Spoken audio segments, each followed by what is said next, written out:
Bakit ngayon bumalik si Martin Luther King Romualdez at nagsasamba na naman sina Loistro et al. Andyan na ang kanilang puon ng flood control kickbacks. Bakit ngayon siya bumalik? Kasi impeachment na naman. Talagang hindi pa nahinto itong ambisyon ni Martin Romualdez na siya ang magiging sunod na presidente kay BBM. Mga kababayan, bantayan nyo ito si Martin, magnanakaw ito. Inhibit nga si Sandro as majority leader, balik naman si Martin. Ano ba BBM? BBM gang, talagang ginagago nyo kami, ha? Ginagago niya na talaga kami. Dapat si Sandro mag-resign as majority leader. Kasi kung talagang gusto niyang maging mukha siyang fair, edi mag-resign siya. At lalo na yan si Congresswoman Loistro na nagsasamba kay Martin Luther King Romualdez, dapat mag-resign din siya as chair of the Justice Committee para ma-assure naman tayo mga Pilipino na this impeachment is going to be fair. Fair to the people, fair to the respondent, Vice President. Total, na-dismiss na naman nila yung kay BBM di ba? Syempre dinismiss nila, ano pa nga ba? Hindi naman tayo tanga, di ba?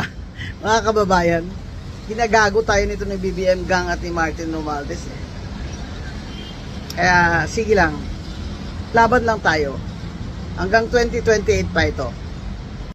Bakit ngayon bumalik si Martin Luther King Romualdez at nagsasamba na naman sina Loistro et al. Andyan na ang kanilang puon ng flood control kickbacks. Bakit ngayon siya bumalik? Kasi impeachment na naman.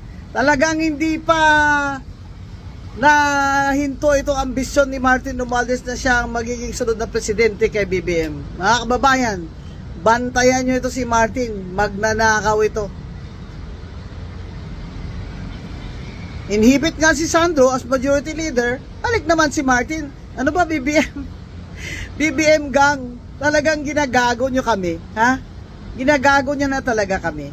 Dapat si Sandro mag-resign as majority leader. Kasi kung talagang gusto niyang maging mukha siyang fair, edi mag-resign siya.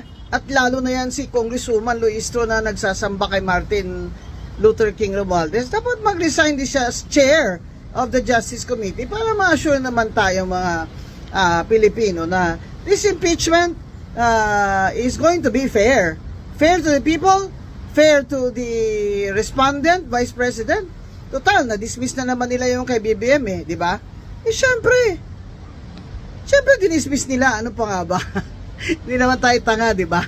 Mga kababayan, ginagago tayo nito ng BBM gang at ni Martin Romualdez Kaya, sige lang, laban lang tayo. Hanggang 2028 pa ito. Commodore Tariela, tumigil ka na nga dyan.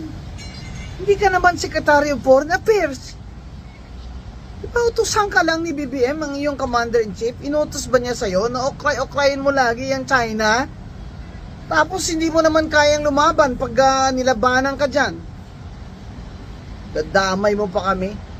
Hindi na yan trabaho mo ang ginagawa mo That's already the job of the Secretary of Foreign Affairs. You're already creating a diplomatic problem. Now the Secretary of Foreign Affairs has to fix it. Iswelduhan ka ba namin para maging ano dyan? Vlogger? Commodore Tariela, please. Stop it already.